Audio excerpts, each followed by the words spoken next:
ज़रा हटके में खुशामदीद। शाहज़ेब जिलानी, वसतुल्लाह ख़ान और ज़रार खोड़ो का सलाम कबूल कीजिए। आज सुप्रीम कोर्ट में एक ज़बरदस्त केस की एक ज़बरदस्त सुनवाई हुई है। मामला है फैज़ाबाद धरने का।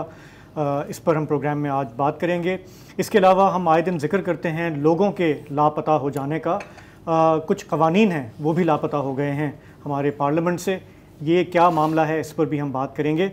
लेकिन आगाज़ करेंगे पिछले कुछ चंद घंटों में एक ख़बर आ रही है सिंध के इलाके सकरन से। रिपोर्ट्स ये हैं कि वहाँ पे रेंजर्स ने एक गांव में एक कार्रवाई की है। गांव का नाम है माड़ी जलबानी। ये कच्चे के इलाके का एक गांव है। रेंजर्स का ये कहना है कि उन्हें इंटेलिजेंस इत्तलात मिली कि यहाँ पर एक मतलूब शख्स है, उसके पास भारी असलहा भी है। उन्होंने ये कार्रवाई की। वहाँ पे बड़े दिलसोज मनाज़र सोशल मीडिया पे वहाँ से शाम से चल रहे हैं। गांव वालों का ये कहना है कि कम से कम 4 अफराद को कोल्ड ब्लड में वहाँ पे मारा गया है। लाशें रखकर उन्होंने नेशनल हाईवे को ब्लॉक किया हुआ है काजी अहमद के करीब। शाम से ये धरना जारी है और वहाँ पे पुलिस से भी बात की है हमारे नुमाइंदे ने। डॉन के नुमाइंदे वहाँ पर हमारे हैं अरशद अली।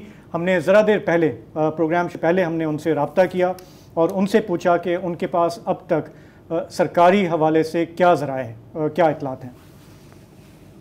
सकरन के इलाके माड़ी जलबानी में ये वाक़या पेश आया है, जहाँ पर हसास इदारों और कानून नाफिज करने वाले इदारों नौजवानों ने एक हाई वैल्यू टारगेटेड ऑपरेशन करने की कोशिश की और वहाँ से एक हाई प्रोफाइल शख्स को गिरफ़्तार करने की कोशिश की।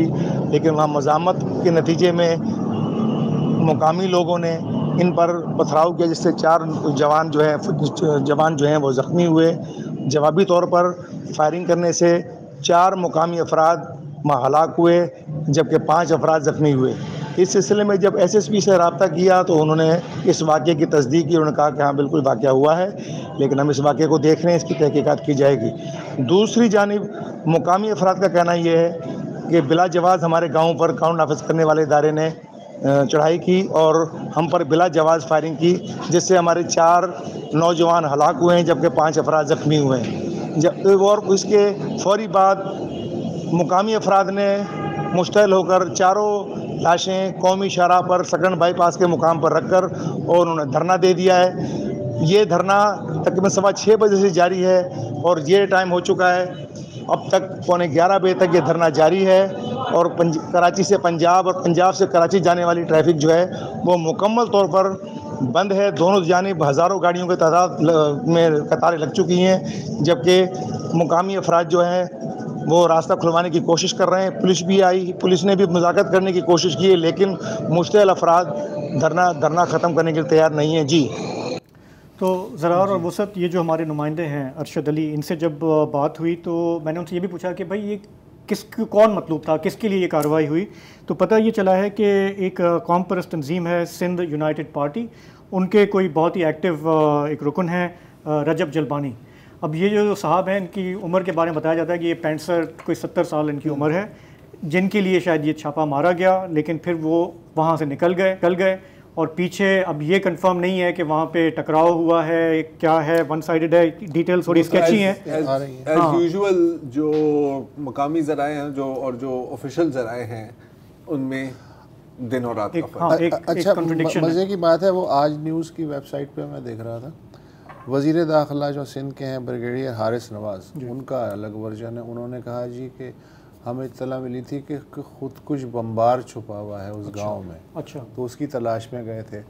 अब अगर ये इनकी तलाश में गए थे जो 70 साल के आदमी हैं, तो 70 साल का आदमी, मैंने तो नहीं सुना कि खुद कुछ बम्बार हो सकता है। कमी होता है। खुद कुछ बम्बार कहाँ है, पकड़ा गया है या इन 4 में से कोई एक जो है वो है या नहीं है, या किस तरह की खबरें आ रही हैं, कुछ अंदाज़ा नहीं है।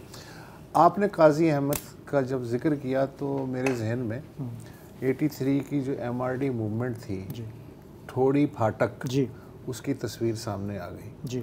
तो हमारे उन लोगों के लिए जिनकी उम्र शायद कम हो या उनको पता ना हो, तो थोड़ा सा बता दें मुख्तसरन कि ठोड़ी फाटक का जो MRD की मूवमेंट थी, तो उसमें जाहिर है कि वो मैस स्केल पे जब लोग आने लगे तो जाहिर है कि वो बेकाबू होती चली गई और वहाँ ठोड़ी फाटक में जो है मुजाहिरीन पे फायरिंग हुई ठीक ठाक। उसके बारे में आज 40 साल बाद भी कॉन्ट्राडिक्शन है कि कितने लोग वहाँ मारे गए थे, लेकिन वो उनकी तादाद इतनी थी कि उसको ये जो सिंध की जो मॉडर्न तारीख़ है उसमें एक माइलस्टोन है वो वाक़या। मैं सिर्फ रेंजर्स का जो पॉइंट ऑफ व्यू है वो हमारे पास जो प्रेस रिलीज़ आया है वो बताना चाह रहा हूँ कि जैसे रेंजर्स ने कहा कि ये इंटेलिजेंस बेस्ड ऑपरेशन था।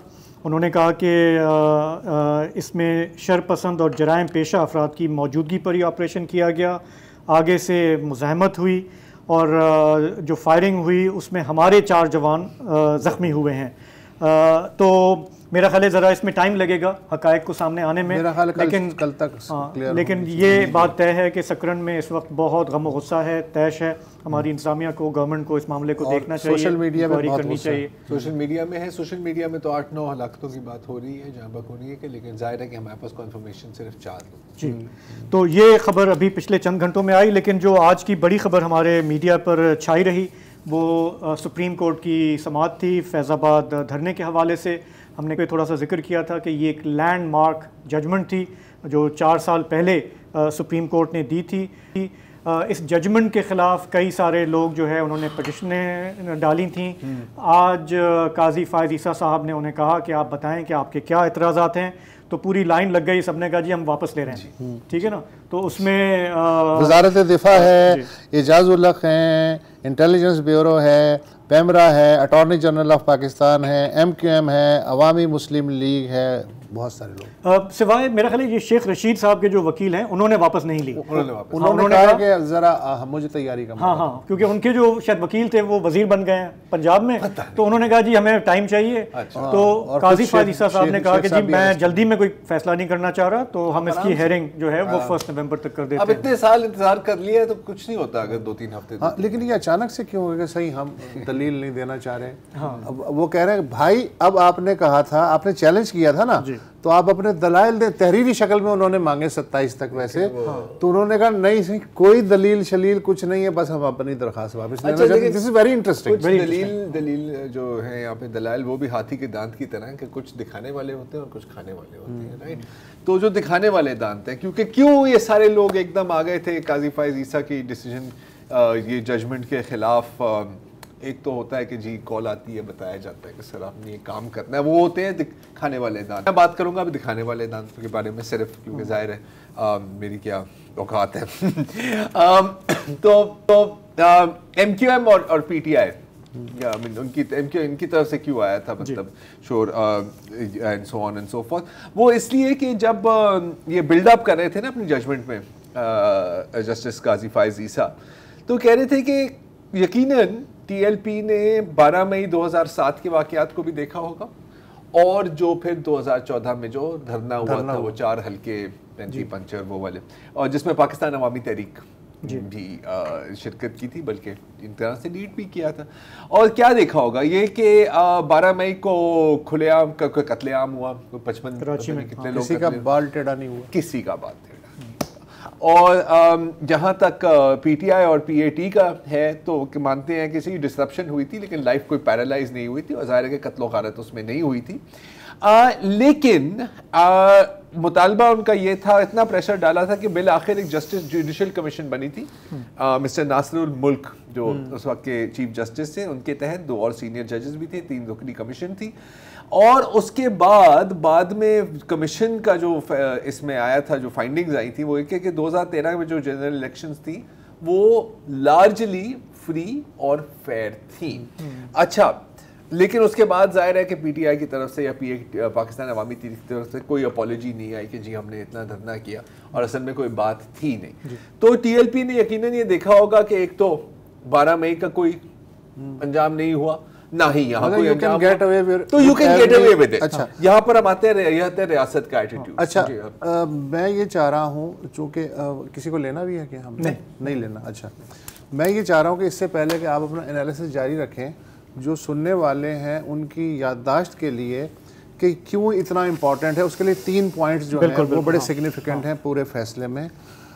पहली बात तो ये है कि जो आमिर थे, जब वो रिटायर हो जाते हैं या जो अफसरान बाला रिटायर हो जाते हैं, उसके बाद अदालतें फ़ैसला देती आई हैं जी। मसलन याहिया ख़ान को गासिब जो करार दिया गया वो तब हुआ जब वो इख्तियार से हट गए। असलम बेग को रिटायरमेंट के बाद जो है उनके ख़िलाफ़ जो फ़ैसला आया असगर ख़ान केस में, वो भी उनके रिटायरमेंट के बाद आया। जनरल मुशर्रफ के ख़िलाफ़ PCO जजेस केस में बगावत का मुकदमा उनके रिटायरमेंट के बाद जो है वो चलाया गया। मगर फैज़ाबाद धरने का जो खुद नोटिस लिया सुप्रीम कोर्ट ने, उसमें फ़ैसला तब आया जब मुल्की उमूर में अस्करी क़यादत का किरदार मुसलसल बढ़ रहा था और मुस्तहकम हो रहा था। दूसरा पॉइंट ये है कि फ़ैसले में इंटेलिजेंस एजेंसियों का नाम लेके उनके रोल पे बात की गई है। जस्टिस ईसा ने फ़ैसले में ये भी सवाल उठाया था कि एक मुतशद्दद इंतहा पसंदी के बढ़ते हुए ख़तरे को रोकने में एजेंसियां क्यों नाकाम हुईं, और उसके बरक्स वो सियासी मामलात में इतनी दिलचस्पी जो है वो क्यों लेती रही हैं। हालांकि कोई भी एजेंसी किसी मखसूस सियासी गिरोह की हिमायत नहीं कर सकती, लेकिन हमने इस एपिसोड में ये भी देखा। उन्होंने रिकमेंड किया, जो मेरा ख़्याल है आज तक किसी फ़ैसले में रिकमेंड नहीं हुआ था पाकिस्तान में, कि जिन्होंने अपने हल्फ की खिलाफ वर्जी की है उनके ख़िलाफ़ वजारत दिफा और तीनों मुसल्लह अफवाज के सरबराह कार्रवाई करें, और जो एजेंसियां हैं उन्हें एक बाकायदा कानूनी फ्रेमवर्क के तहत लाया जाए।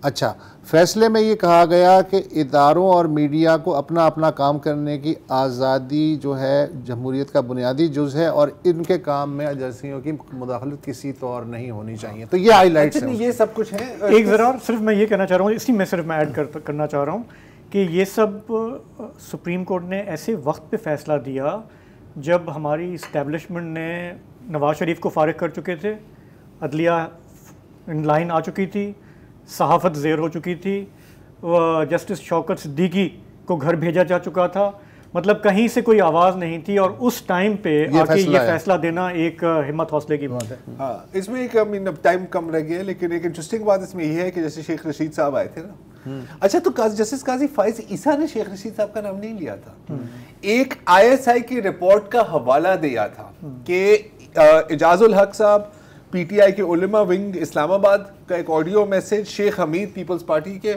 और शेख रशीद ने इस बहती हुई खून की बहती हुई गंगा में अपने हाथ पूरी तरह से धोए हैं, और इससे TLP को फायदा मिला था, ये था। लेकिन मसला आपको जजमेंट के साथ है, मसला आपको उस रिपोर्ट के साथ नहीं है, क्योंकि यार में इतना दम तो नहीं है ना किसी में रिपोर्ट को क्वेश्चन करें। और भी बहुत चीजें थी पैमरा के बारे में, लेकिन मेरा ख्याल है कि वक्त अभी हमारे पास थोड़ा इसका जो भी अब फैसला होगा, ये जो चैलेंज किया गया दैट इंटरेस्टिंग, और मेरा ख्याल है चीफ जस्टिस वो हैं इसरार कर रहे हैं कि भाई आप बेशक ले लें अपनी दरख्वास्त आ, लेकिन लिख के तो दें कि क्यों ले रहे हैं।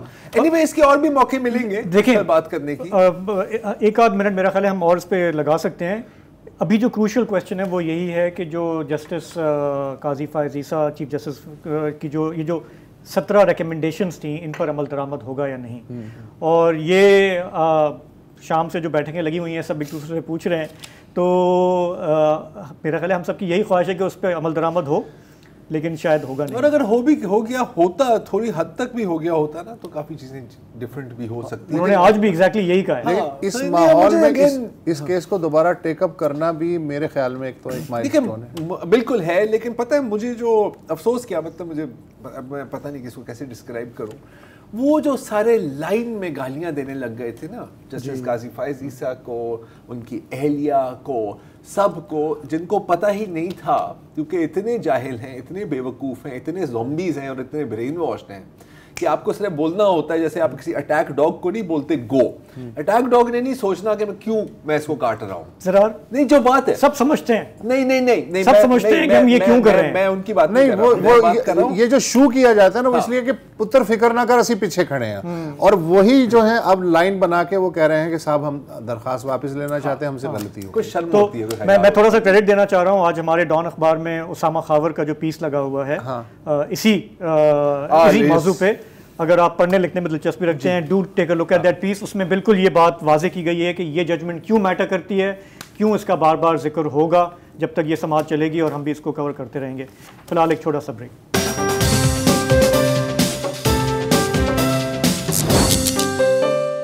आप जानते हैं कि पाकिस्तान में साइबर क्राइम लॉ जो है उसे पीका कहा जाता है, Pakistan electronic crime electronic crime, ठीक है ना। 2016 का ये कानून है, जब मियां नवाज शरीफ की गवर्नमेंट थी तब ये पार्लियामेंट से मंजूर हुआ था। उसके बाद हमने देखा कि जो पीटीआई की गवर्नमेंट आई उस दौर में बहुत सारे सहाफ़ियों को, क्रिटिक्स को निशाना बनाया गया, और ये सिलसिला अब तक चल रहा है।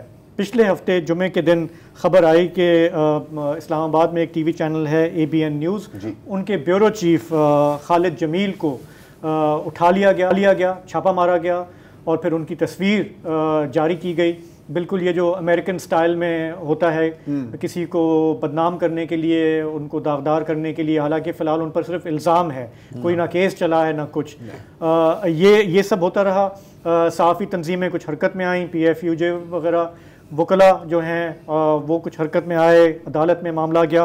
आज कुछ देर पहले ये खबर आई कि उनकी ज़मानत हो गई है और वो उन्हें फ़िलहाल ज़मानत पे रिहा किया गया है।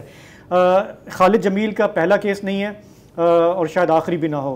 पीका का जिस तरह से इस मुल्क में अब्यूज़ हुआ है, इसको जिस तरह से वेपनाइज़ किया गया है, FIA को हरकत में लाकर मखसूस लोगों को टारगेट करना, इसकी एक लंबी दास्तान है। हमें इस वक्त प्रोग्राम में ज्वाइन कर रहे हैं लॉयर हैं उस्मान वड़ाइच, जिन्होंने इस केस को भी देखा है और उससे पहले भी सहाफ़ियों की ज़बान बंदी के लिए जो हथकंडे इस्तेमाल किए जाते हैं उससे भी वो वाकिफ़ हैं। उस्मान वड़ाइच साहब, सबसे पहले अगर हमारे देखने वालों के लिए ये थोड़ा सा एक्सप्लेन कर दें कि खालिद जमील पे पीका का सेक्शन 20 लगाया गया कि जी आपके जो ट्वीट्स हैं उससे रियासत को ख़तरा हो गया है और मुल्क में म्यूटनी हो जाएगी। ये घिसे पिटे से कुछ इल्ज़ामात हैं जो हर दफ़ा कॉपी पेस्ट करके लगा दिए जाते हैं। थोड़ा सा बताएंगे कि इस पर Lahore high court, Islamabad high court में ये मामला जा चुके हैं और ये कोई जजमेंट भी है कि जी भाई सहाफ़ियों को आप इस तरह के क्लॉज के तहत नहीं उठा सकते।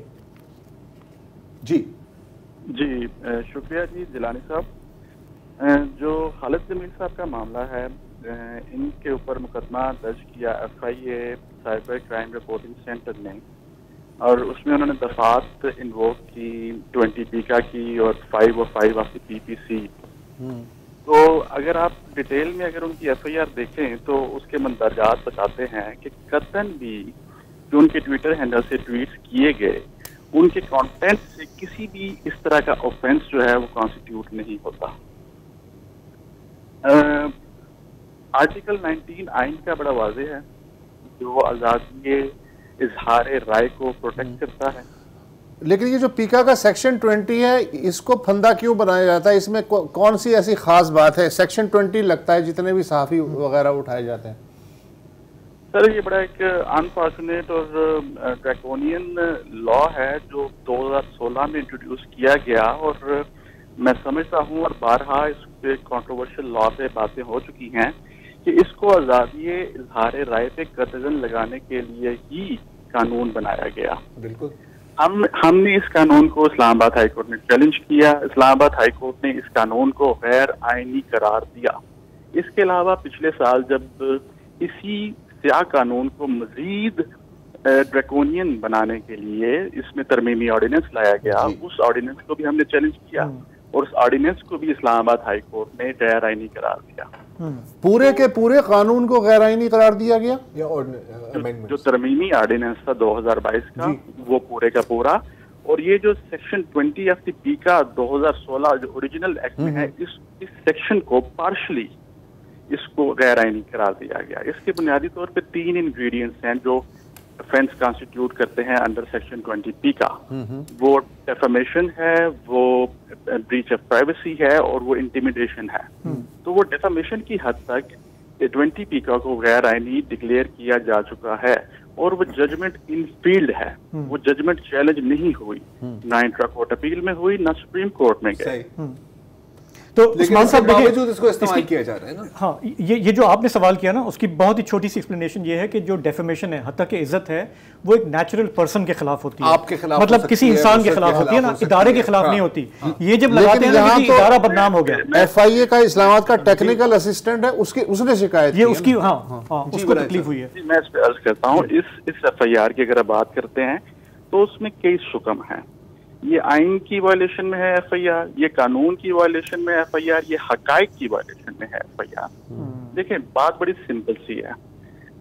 जो रियासतें, जो हुकूमतें, वो मारज़ वजूद में आती हैं तो अवाम के बलबूते पे आती हैं। अवाम की फलाह, अवाम का तहफ़्फ़ुज़ उनका एक वाहिद ड्यूटी है उनकी। लेकिन अगर वही रियासतें, वही हुकूमतें अवामी हकूक को, बुनियादी आइनी हकूक को सल्ब करने के लिए अपनी मशीनरी को इन्वोक कर दें, तो वो रियासती जबर के जुमरे में आता है। बिल्कुल। अच्छा, FIA उस्मान साहब, मैं थोड़ा सा ये जानना चाह रहा हूँ कि देखें, ये वाक़यात मुसलसल होते आए हैं। नून लीग से शुरू हुआ, PTI आई चली गई, PDM आई चली गई, निगरान अभी चल रहे हैं। क्या ये इसका हल क्या है? क्या ये सुप्रीम कोर्ट तक जाएगा मामला, अगर इससे जान छुड़ानी है जिसके तहत इतने सारे लोगों की जिंदगियां तबाह हो गई? देखें जी, मैंने कानून के बारे में आपको बताया है कि इसको गैर आइनी डिक्लेयर किया जा चुका है। जैसा कि आज एक फैसला सुप्रीम कोर्ट का भी आया रिगार्डिंग द फैजाबाद धरना केस, उसकी इम्प्लीमेंटेशन के बारे में अटॉर्नी जनरल ने बयान दिया कि हमने इस पे अमल दरामद शुरू कर दिया है। इसी तरह इन फैसलों पे अमल दरामद की ज़रूरत है। लेकिन अनफॉर्चुनेटली हमारे यहाँ रियासत और हुकूमतें मावराए कानून साजी से लेकर और उन अदालती फैसलों की खिलाफ वर्जी तक वो बड़े बेबाक तरीके से आगे। जी बिल्कुल ऐसा ही है। ठीक है, कुछ ऐसे देखता हूँ, करने के लिए सॉरी बड़ा अपना साहब, पूरा जोर लगा। Thank you so much, thank you. मैं तो कुछ यूँ देखता हूँ अच्छा, ना कि जब आप- एक चीज़ जो है ना, वो गलतफहमी हो सकती है।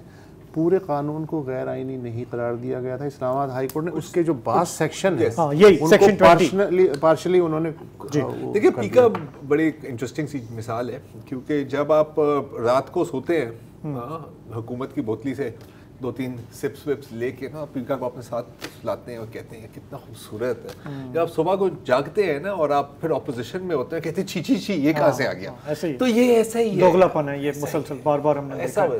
वैसा। अब वक्फा ले ले ले ले। ओके, ले ले।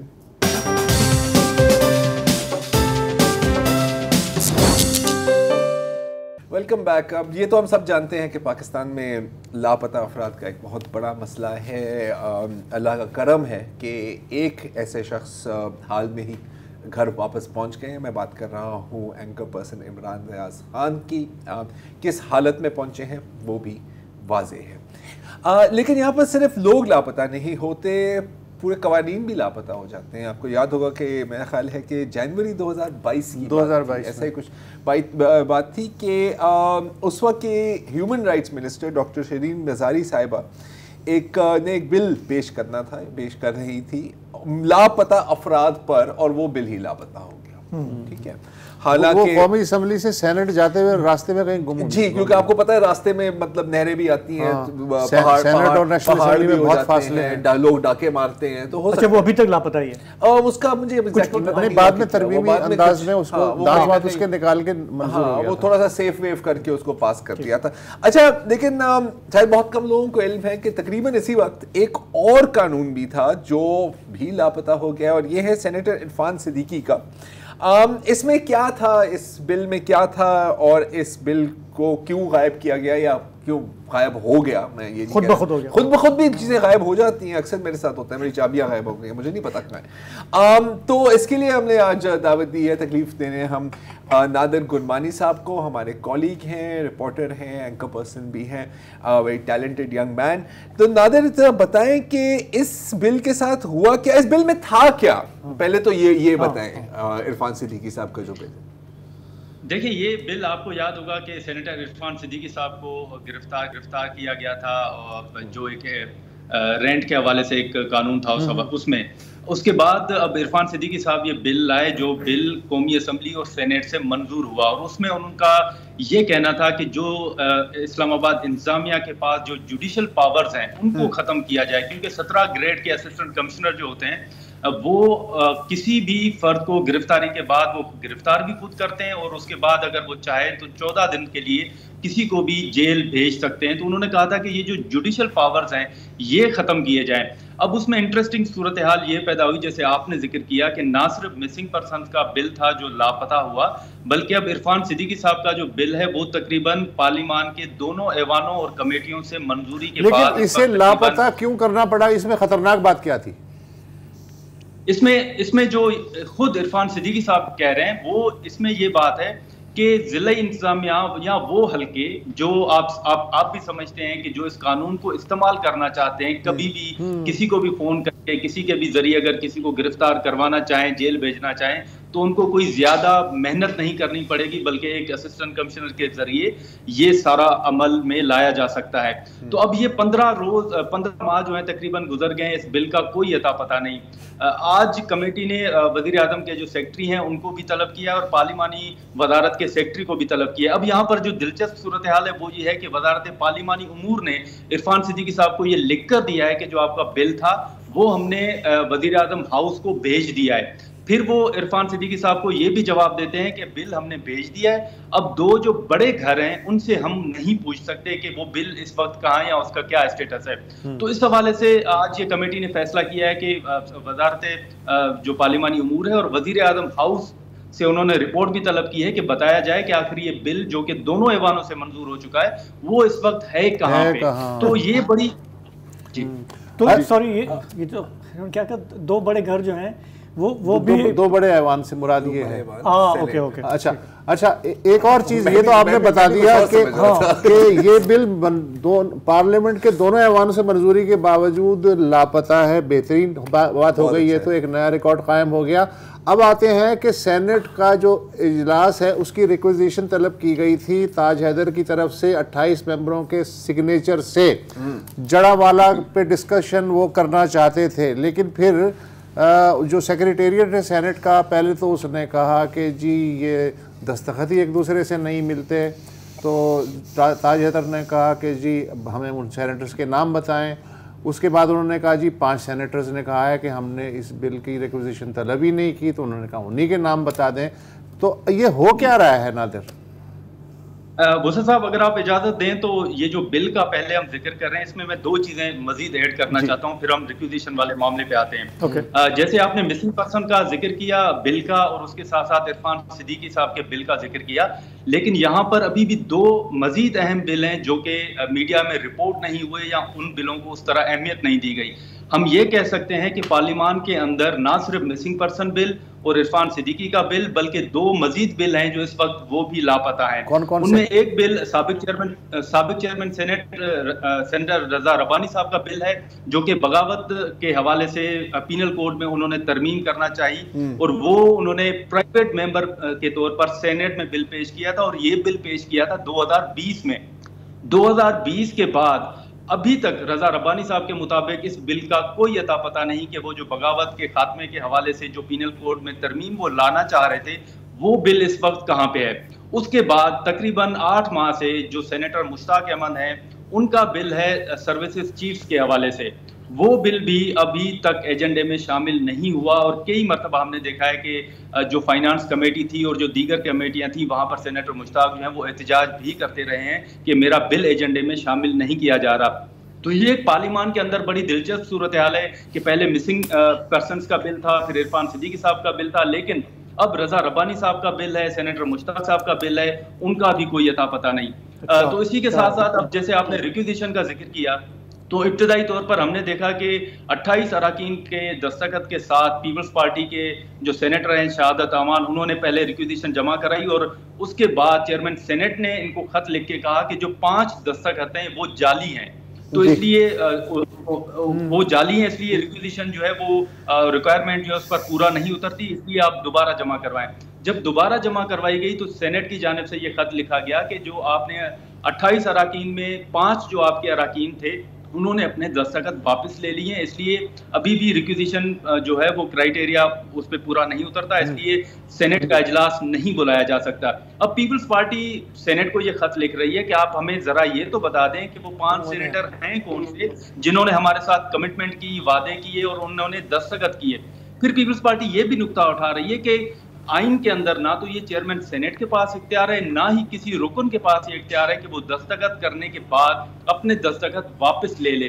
तो अब हम ये देख रहे हैं कि खत लिखा जाता है पीपल्स पार्टी की जानिब से, फिर जवाबी खत आता है सेनेट सेक्रेटेरिएट की जानिब से, फिर आज भी खत लिखा गया है। लेकिन अब यहाँ पर पीपल्स पार्टी ने एक नई हिकमत अमली तैयार की है और वो आने वाले दिनों में शायद कुछ मजीद अराकीन जो है उनको शामिल करने के बाद दोबारा, यानी इस मुल्क में पार्लियामेंट के अंदर जड़ावाला पे भी बहस नहीं हो सकती, ऐसे ही लग रहा है। हाँ, बिल्कुल। मतलब अच्छा, नाज़िर इसमें क्या है, अगर ये हो जाता है इजलास तो इससे क्या, किसको खतरा है? वो पिछली बातें जो आपने बताई 4 बिल, वो समझ में आता है कि किसी को कहीं पे तकलीफ है, लेकिन अगर यहाँ पे ना यहाँ पे बड़ी डिवीजन है और यहाँ पे तकसीम है। जो जिन अराकीन ने 28 अराकीन ने दस्तखत किए हैं, उसमें अगर हम बात करें तो कुछ पीपल्स पार्टी के अपने भी अराकीन हैं या इत्तेहादी जो सपोर्ट कर रहे हैं अपोजिशन को या ऐवान के अंदर, वो खुद भी ये चाहते हैं कि अगर सेनेट का इजलास आएगा तो 16 माह में जो हमने फैसले किए, जो IMF के साथ मुआहदा किया, तो हमारे ऊपर भी तनकीद होगी, इसलिए इससे बेहतर है कि इजलास ना बुलाएं।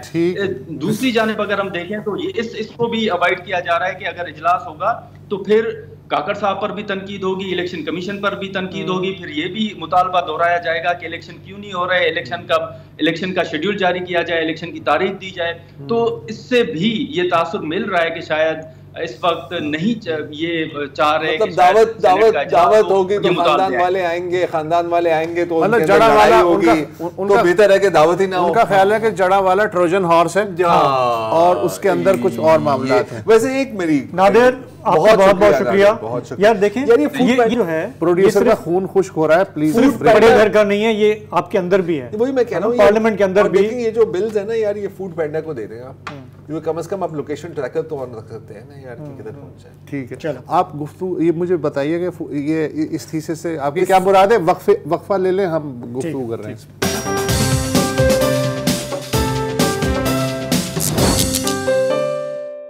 डेढ़ माह पे छाया हुआ ICC क्रिकेट वर्ल्ड कप जो है वो शुरू हुआ चाहता है। इसमें पाकिस्तान भी शरीक हो रहा है और पाकिस्तानी टीम कई साल के बाद भारत की सरजमीन पे उतरी है। उससे पहले किसी को यकीन नहीं था कि क्या होने वाला है, इसलिए कि वीज़े मिलने में गैर मामूली ताख़ीर हो गई थी। शेड्यूल ये था कि UAE में टीम बॉन्डिंग जो है सेशन, उसके बाद उसे इंडिया पहुंचना था, लेकिन आखिरी मोमेंट तक जो है वीज़ों का इशू लटकाया जाता रहा।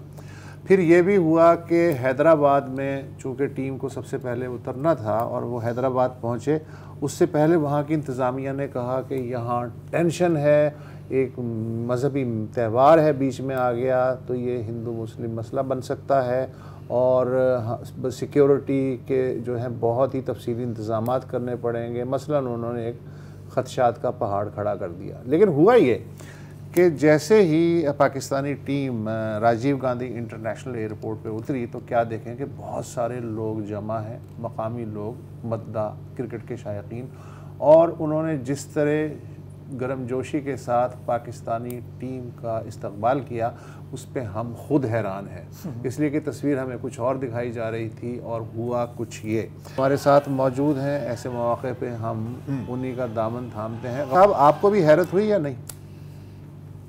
बिल्कुल खुशगवार हैरत, क्योंकि ये तो एक खाका था ज़हन में कि जब पाकिस्तान टीम जाएगी तो कुछ ये महसूस हो रहा था कि जैसे बहुत ज़्यादा सिक्योरिटी होगी, जो कि थी, लेकिन ये नहीं पता था कि लोग आ जाएंगे, लोग हाथ हिला रहे होंगे, बाबर बाबर बाबर के आवाज़ें जो है वो हमें सुनाई दे रही होंगी। और ये देखें सोशल मीडिया की पावर है। आज से 10-20 साल पहले टीम हमारी तो जाना बंद हो गई। 2016 में आखिरी मरतबा पाकिस्तान टीम गई थी मुझसे साहब, जब मैं भी भारत गया था पाकिस्तान टीम की कवरेज करने के लिए चंडीगढ़ मोहाली में, तो उस वक्त ऐसे मनाजिर देखने को टू बी ऑनेस्ट नहीं मिले थे। लेकिन ये जो कल हुआ है इसमें मुझे रमीज राजा साहब की बात याद आ रही है कि जब आपके पास अच्छे वर्ल्ड क्लास खिलाड़ी होते हैं, जब आप अच्छा परफॉर्मेंस कर रहे होते हैं, पाकिस्तान वर्ल्ड नंबर 1 ODI की टीम है, अब जब नंबर 2 हो गई है, एक आध ऊंच नीच हो रहा है ऑस्ट्रेलिया के साथ हमारा हर मैच के बाद, लेकिन हम नंबर 1 और नंबर 2 के बीच में ही है। तो जब इतनी अच्छी आपकी परफॉर्मेंसेज होती है, फिर बाबर आजम वर्ल्ड क्लास खिलाड़ी हैं, फिर मोहम्मद रिजवान, शाहीन शाह अफरीदी फिर भारत के खिलाफ अच्छा खेले हैं, तो मुझे लगता है कि ये जरूर एक वेलकमिंग था। लेकिन साथ ये भी याद रखने की बात है कि ये खिलाड़ी वर्ल्ड क्लास हैं, इनको लोग पहचानते हैं, इनको लोग एडमायर करते हैं। ये वही है जिस बात से टीम वकार या इससे पहले जो बड़े क्रिकेटर्स थे तो मेरे ख्याल में दोनों तरफ बात जाएगी। एक ये बहुत अच्छा जेस्टर है जो भी वहाँ पे इंडियंस मौजूद थे फैंस, और दूसरा इन खिलाड़ियों का अपना नाम बन गया है, लोग इनको पहचानते हैं, और इसीलिए जब आपका कोई हीरो आपके सामने आ जाए और 7 साल बाद इंडियन से पाकिस्तानियों को वहां देखा है, तो वैसे भी एक्साइटमेंट लेवल बढ़ जाता है। अच्छा गफ़ार, ये बताइए कि हम सुन रहे हैं कि जो पाकिस्तान मैचेस खेलेगा इंडिया की सरजमीन पे, उसके टिकट्स जो हैं वो ऑलरेडी सोल्ड आउट हो चुके हैं। मैं ये जानने में इंटरेस्टेड हूँ कि ये जो वीज़ों के इजरा में ताख़ीर हुई, ये किसी और इंटरनेशनल टीम के साथ भी ऐसा कोई वाक़या पेश आया? ये वीज़ों में खुद ब खुद ताख़ीर हो गई या ताख़ीर की गई? और जब पाकिस्तान ने राब्ता किया आलमी जो क्रिकेट काउंसिल है, उसके बाद या उन्हीं के कुछ घंटों में वीज़े भी फटाफट जारी हो गए, तो इनके बारे में कुछ आप इनपुट दे सकते हैं? नहीं, बिल्कुल किसी और टीम की कोई ताख़ीर नहीं हुई, कोई ऐसी खबर ना सुनने को मिली थी ना मिली, और बहुत ही एक रूटीन की चीज के तौर पे सब कुछ हो गया।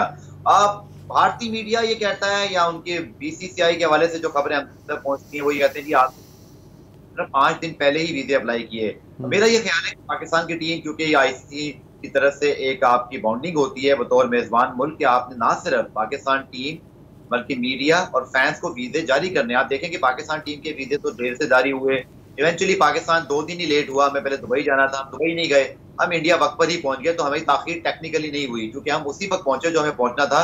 सिर्फ दुबई के 2 दिन जो हमारा बॉन्डिंग सेशन था मिस हुआ।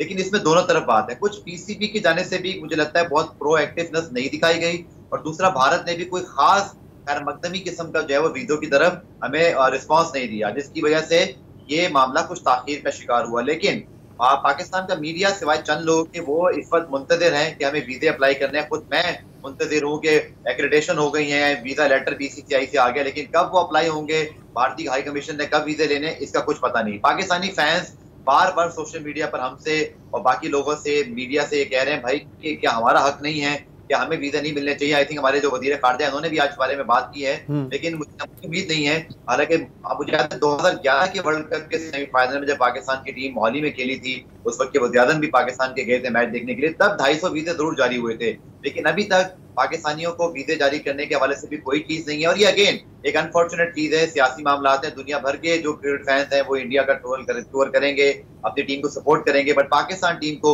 इसकी शदीद कमी का सामना होगा। गो के जैसे आपने कहा सोल्ड आउट हो गए हैं मैचेस, लेकिन जाहिर बात है वो भारतीय तमाशाई हैं, वो पाकिस्तान के हक में होते हैं नहीं होते हैं मुझसे ज्यादा बेहतर आप जानते हैं, लेकिन पाकिस्तान को वो जो सपोर्ट मिलनी चाहिए, वो जो एक ग्राउंड मिलना चाहिए, वो शायद नहीं मिल पाएगा। हमारे सपोर्टर्स बड़ी कलील तादाद में वहाँ पर होंगे।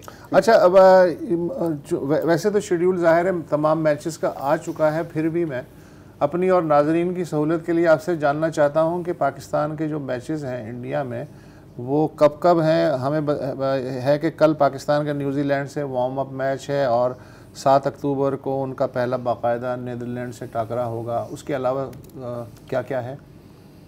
देखिए, आप पहले 2 मैचेस खेलेंगे अहमदाबाद में जहां पाकिस्तान टीम गई, तो सबसे लंबा पड़ाव तो साहब हमारा यहीं पर है, क्योंकि हम कल यहाँ पहुंचे। अच्छा, और रखा भी अहमदाबाद है, क्या कहने। हैदराबाद, माफ कीजिएगा, पहले हैदराबाद अहमदाबाद में हम जाएंगे पाकिस्तान भारत का मैच खेलने। दुनिया का सबसे बड़ा क्रिकेट स्टेडियम जिसकी 1 लाख से भी ज्यादा कैपेसिटी है, नरेंद्र मोदी स्टेडियम का नाम है जनाब, वहां पाकिस्तान भारत ये मैच खेलेगा। पाकिस्तान इनिशियली यहाँ मैच नहीं खेलना चाहता था, मुझसे ज्यादा अब उस पूरे इलाके के और उस कॉन्टेक्स्ट को समझते हैं, बट इवेंचुअली आईसीसी ने भारत की तरफदारी की और मैच हो रहा है। लेकिन उसके बाद हमें बेंगलोर में मैचेस खेलने, चेन्नई में। एक मैं जरूर चीज ऐड करूंगा क्विकली, क्योंकि मैंने खुद चंडीगढ़ मोहाली का विजिट किया था। बड़ा आसान था उसद भाई के पाकिस्तान के जो फैंस हैं उनको भी आसानी होती, क्योंकि आपको पता है कि पंजाब पाकिस्तान की तरफ और भारत की तरफ अगर आप वाघा क्रॉस करें तो 3 घंटे में चंडीगढ़ मोहाली आ जाता है, जहाँ के स्टेडियम वर्ल्ड कप के मैचेस की मेजबानी वादी में पाकिस्तान के मैचेस करते रहे। अनफॉर्चुनेटली इस बार आईसीसी और बीसीसीआई ने पाकिस्तान के मैचेस चंडीगढ़ मोहाली पंजाब में नहीं रखे, जो एक बहुत बड़ा नुकसान है, ना सिर्फ मीडिया का बल्कि फैंस का भी, क्योंकि आपको बहुत आसानी रहती है कि शायद आप लाहौर या इस्लामाबाद में हैं या कहीं से भी, आप लाहौर में वाघा पहुंचिए, बॉर्डर क्रॉस कीजिए और आप बस पकड़ के सीधा मैच के वेन्यू पे पहुंच जाए। अब कॉस्ट भी इन्वॉल्व है, इसमें वीजे के प्रोसेस भी बहुत ज्यादा है, इसके अंदर ट्रैवलिंग भी बहुत ज्यादा है। पाकिस्तान सर ये मुश्किलें बड़ी जहानत के साथ डिज़ाइन की गई है, और आप जो माजी का हवाला दे रहे हैं कि ये होता था वो होता था, तो एक कलोकियल अंदाज में मैं ये न कहना चाहता हूँ कि हुण ना वो खुराका रही ना वो गल्लां रही ते ना वो इंडिया रहा है। तो thank you so much Ghaffar साहब। लेकिन यार एक हम मुतालबा तो कर सकते हैं भारतीय हुकूमत से, और हमारे भारत से इतने देखने वाले होते हैं, यार गफार भाई को वीज़ा दे दो भाई, और उनके साथ बाकी जो सहाफ़ी हैं उनको भी दे दो, क्योंकि वो आएंगे तो ज़ाहिर बेहतर रिपोर्टिंग कर सकेंगे। बेशक गफार को चले जरूर दे दें, हाँ, क्योंकि वो हमारे अपने हैं। इस पे कॉम्प्रो करो। हाँ कॉम्प्रो ठीक है। तो भाई प्रोग्राम खत्म कर लें या अभी बतियाएं? मैं ख्याल खत्म कर लेते हैं, इसके बाद हमारे पास और कोई क्रिकेट पे बात करने की चीज रही नहीं। आपके भाई ने दोस्तों की सलाह यही है, प्रोग्राम बंद किया जाए कि यार को बंदा भंडी ना मारे। इम्प्रेस्ड? मैं very impressed always. Thank you so much. इजाजत दीजिए, खुदा हाफिज।